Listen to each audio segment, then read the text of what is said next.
नमस्कार विद्यार्थियों। आज मैं आपके लिए कुछ महत्वपूर्ण प्रश्न लेके आया हूँ जो आपके आने वाले दोनों एग्जाम सामाजिक विज्ञान और गणित के लिए बहुत महत्वपूर्ण प्रश्न है। इससे पहले मैं आपको एक ट्वीट दिखाता हूँ हमारे राजस्थान के शिक्षा मंत्री गोविंद सिंह डोटासरा का। तो एक विद्यार्थी है आर्यन सक्सेना, जो कक्षा 10 का ही विद्यार्थी है। उसने गोविंद सिंह डोटासरा को ट्वीट किया था कि मैं 10वीं का विद्यार्थी हूँ, आप बोर्ड एग्ज़ाम कैंसिल करके हमें अगली क्लास में प्रमोट कर दे।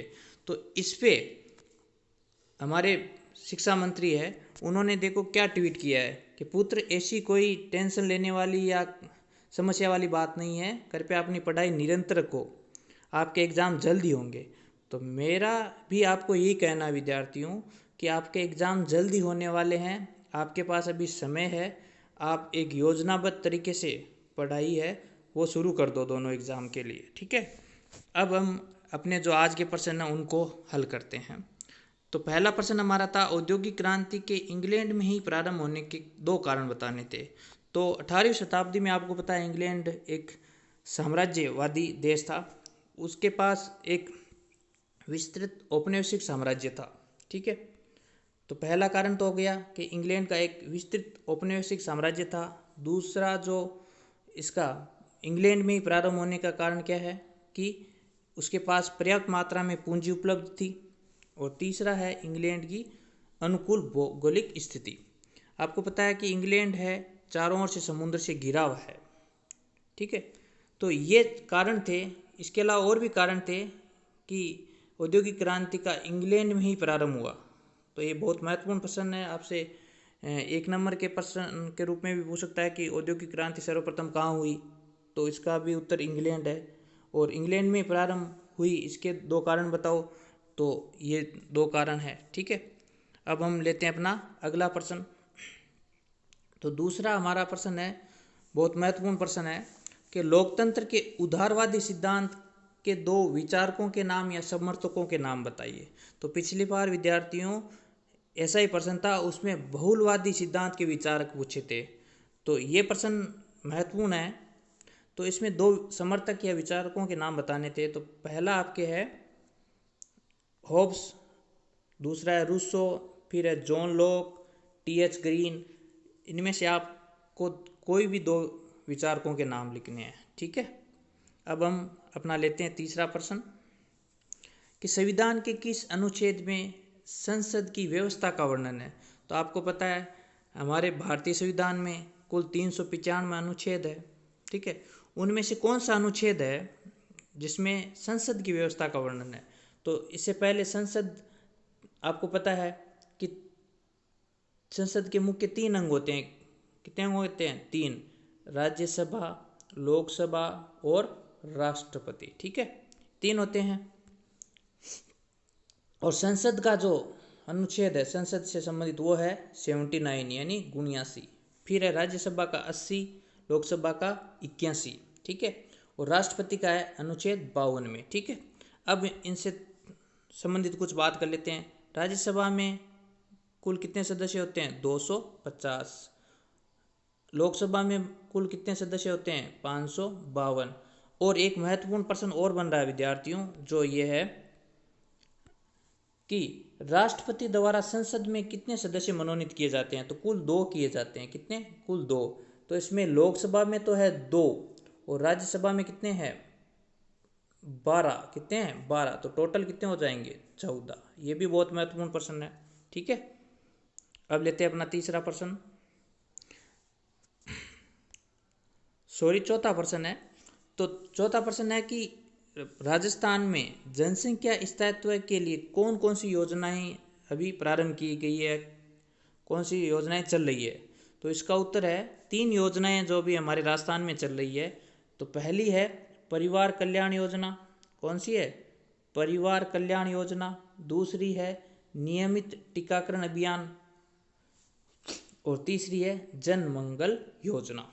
तो ये 3 योजनाएं हैं जिनसे राजस्थान में जनसंख्या स्थायित्व के लिए प्रयास किए जा रहे हैं। अब लेते हैं अपना 5वां प्रश्न।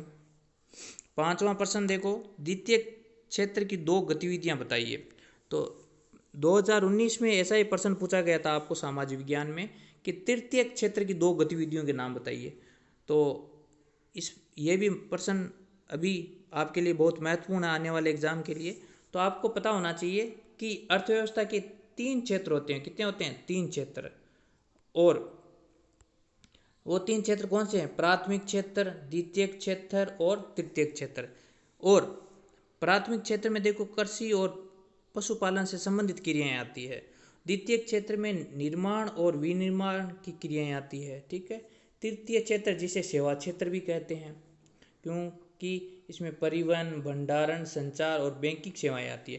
तो आपको इससे संबंधित किसी प्रकार का प्रश्न पूछे तो आप उत्तर बेझिझक होकर उत्तर दे सकते हो, ठीक है। अब लेते हैं अपना 5वां प्रश्न। 5वां प्रश्न हो गया। अब लेते हैं अपना 6ठा प्रश्न। देशी बैंकर द्वारा संपन्न किए जाने वाले 2 कार्य, ये भी बहुत महत्वपूर्ण आपके लिए प्रश्न।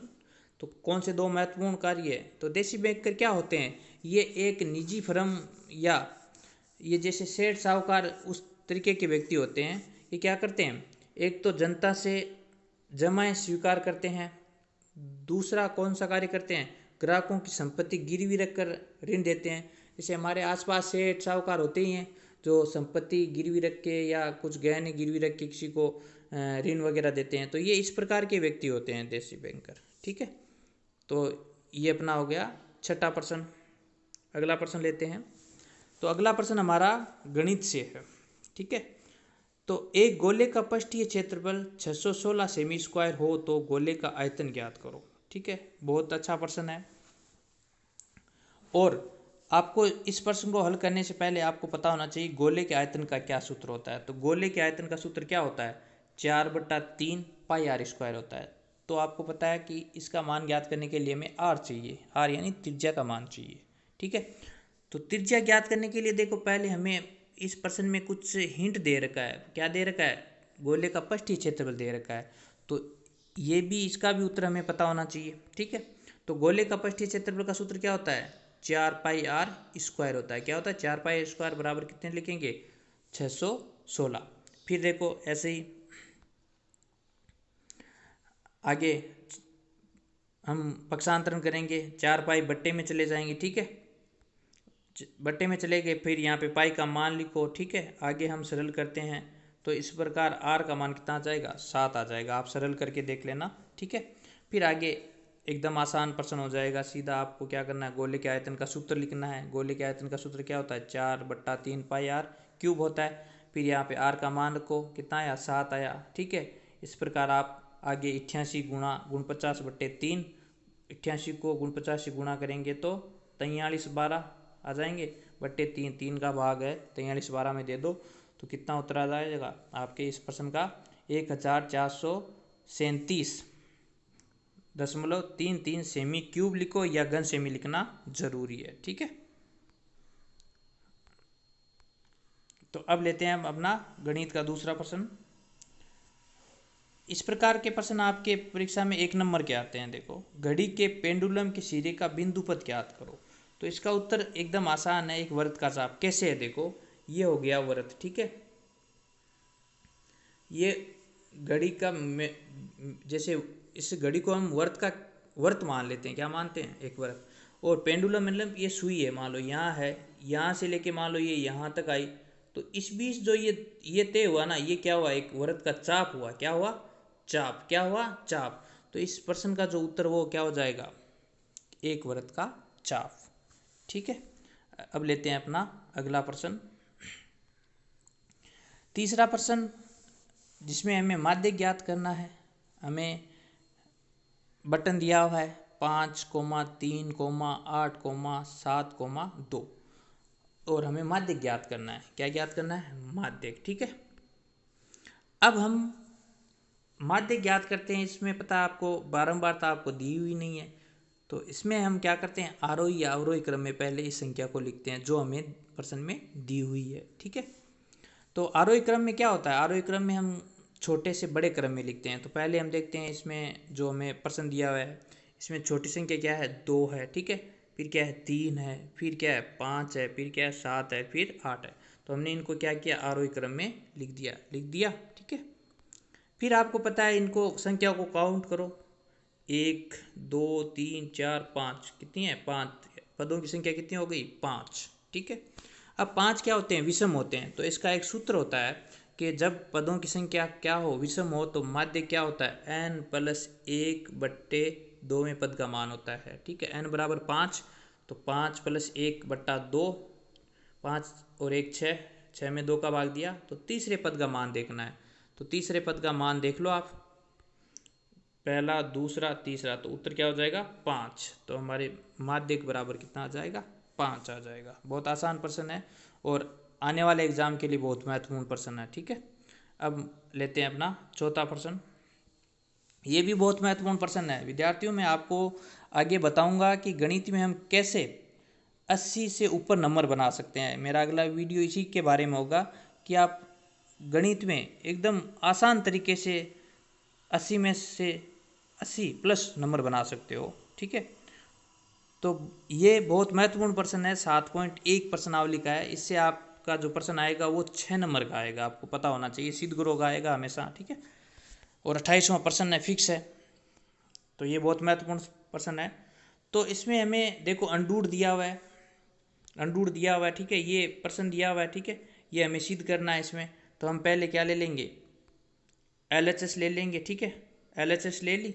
फिर हम क्या करेंगे? देखो विद्यार्थियों, इस प्रश्न को सरल करने में एकदम आसान तरीका है कि पहले हमें जो अंडूर दिया हुआ ना, ये अंडूर वर्गमूल हटाना पड़ेगा। इसके लिए हम क्या करेंगे? एंटीवाइज गुणा करेंगे। तो नीचे वाला पद देखेंगे 1 + sin थीटा है, तो हम क्या करेंगे? 1 - sin थीटा की अंश और हर में क्या करेंगे? गुणा करेंगे। अंश और हर में क्या करेंगे? गुणा करेंगे। क्योंकि पहले इस प्रश्न में हमें जो वर्गमूल है उसको हटाना है। ठीक है, अब वर्गमूल को कैसे हटाएंगे? इसलिए हमें क्या करना पड़ेगा? यहाँ पे प्लस है तो यहाँ पे क्या लेना पड़ेगा? माइनस। यहाँ पे अगर आपको क्या होता, माइनस होता ना,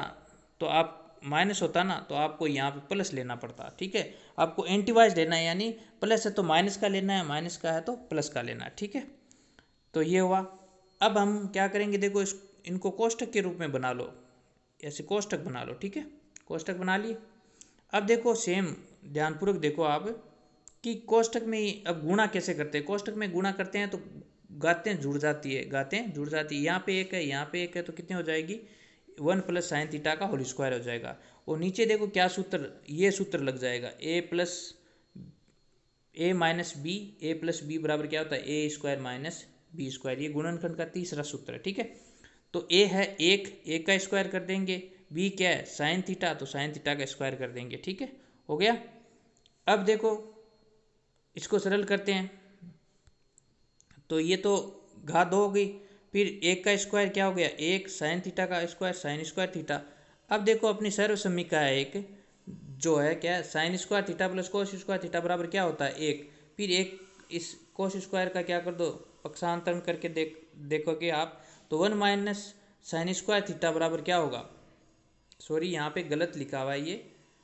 ठीक है, 1 - sin² थीटा बराबर क्या होगा? cos² थीटा हो जाएगा। क्या हो जाएगा? cos² theta. ठीक है, अब यहाँ पे हमने 1 - sin² थीटा की जगह क्या लिख देंगे? cos² theta. ठीक है, हो गया। ठीक है, अब देखो ये पहले भी बताया हुआ है कि स्क्वायर और वर्गमूल दोनों साथ में हो तो दोनों ही कैंसिल हो जाते हैं। ठीक है, तो इस प्रश्न में क्या आ जाएंगे? दोनों ही कैंसिल हो जाएंगे। ठीक है, तो क्या बच जाएगा? ऊपर 1 - sin थीटा बच जाएगा, नीचे क्या बच जाएगा? cos थीटा बच जाएगा। फिर ये cos थीटा को दोनों के नीचे लिखना है, तो एक तो हो जाएगा 1/cos थीटा हो जाएगा। ठीक है, और दूसरा क्या हो जाएगा? -sin थीटा बटे cos थीटा। अब 1/cos थीटा का क्या होता है? sec थीटा होता है। माइनस का माइनस, sin थीटा बटे cos थीटा का क्या होता है? tan थीटा होता है। ठीक है, फिर यहाँ पे लिखेंगे LHS बराबर RHS इति शीतम। तो इस प्रकार हमारा ये प्रश्न हो जाएगा। इस प्रश्न को आपको बार बार मिलाना है। किसी प्रकार की कोई समस्या हो तो आप कमेंट बॉक्स में ज़रूर लिखें। ठीक है, तो ये हमारे प्रश्न थे आज के। बहुत महत्वपूर्ण प्रश्न है ये, इनको आपको बार बार मिलाना है। ठीक है, आपको ये वीडियो अच्छा लगा तो अपने मित्रों को ज़रूर शेयर करें। ठीक है, और अभी भी सब्सक्राइब अगर मेरे चैनल को नहीं किया है तो कृपया मेरे चैनल को सब्सक्राइब करें और भी मैं आपके लिए कुछ महत्वपूर्ण प्रश्न लेके आने वाला हूँ। और अगला मेरा वीडियो रहेगा कि आप गणित और सामाजिक विज्ञान में कैसे 80 से ऊपर 80+ नंबर बना सकते हो। बहुत आसान है, परंतु उसके लिए मेहनत ज़रूरी है। ठीक है, मिलते हैं अगले वीडियो में। धन्यवाद, थैंक यू।